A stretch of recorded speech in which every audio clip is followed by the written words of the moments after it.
Most Christians don't walk away from God. They don't wake up one day and decide, I'm done. They just slowly drift. And the scary part is, most of them don't even realize it's happening. In this video, I'm going to show you 3 reasons Christians stay spiritually stuck.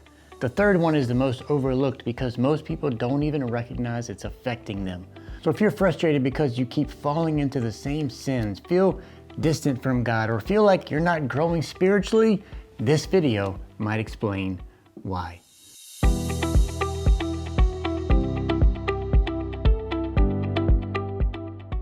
Before we jump in, I need to tell you something though. Low-key, I used to think spiritual growth was automatic.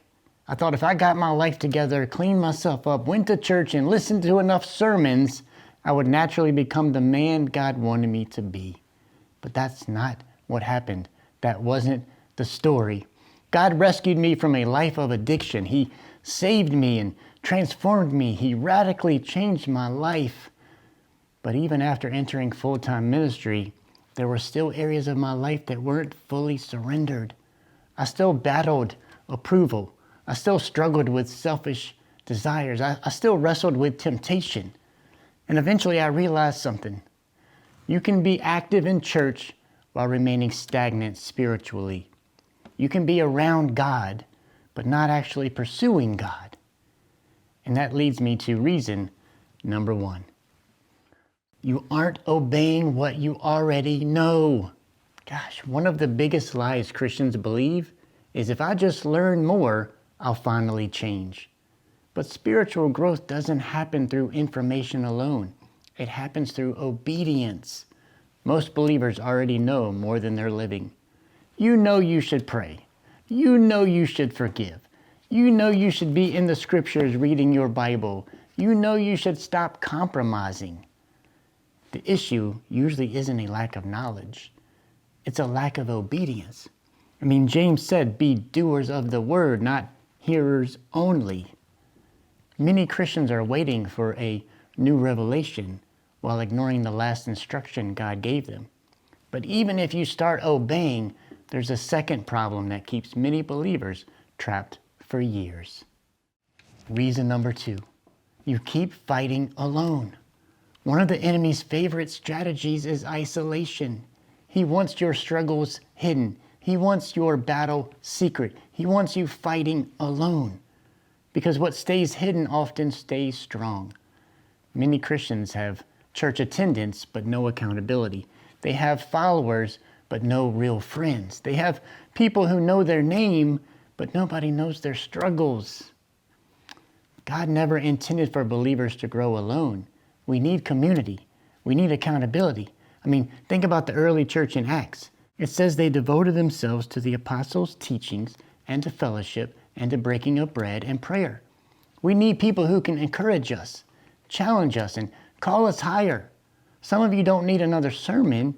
You need one godly friend who can ask the hard questions. But if I had to point to the most overlooked reason Christians stay stuck, it's this next one. Reason number 3, you are feeding the wrong things. Whatever you feed grows. Whatever you starve weakens. Yet many Christians spend hours feeding their flesh and maybe minutes feeding their spirit. Then they wonder why temptation feels strong and God feels distant. You cannot binge worldly content all week and expect spiritual strength on Sunday. You can't constantly feed lust and fear and comparison and bitterness and distractions and expect to walk in freedom. The battle isn't just about what you're resisting, it's also about what you're consuming. What you listen to matters. What you watch matters. Who influences you matters. I tell my youth at church all the time, be careful who you follow and who has your ear. Your spiritual appetite is shaped by what you feed yourself every day. And this is why some people have been saved for 6 months and are growing rapidly, while others have been in church for 20 years plus and are still spiritually immature. So let me land this plane. Maybe you're watching this and you've realized you're stuck. Good. Not because being stuck is good, but because you can't change what you won't acknowledge. The good news is God isn't looking for perfection. He's looking for surrender. One step of obedience today can change the direction of your life. Think about that. One small step, one small shift can have a major impact on your life. So here's my challenge. Pick one thing God has already told you to do and do it this week. Not next month, not next year, this week, because spiritual growth doesn't happen when we know more. It happens when we obey what we already know. And if you're a new believer, or if you want a stronger foundation in your faith, I put together a free resource called the Bold Faith Starter Kit.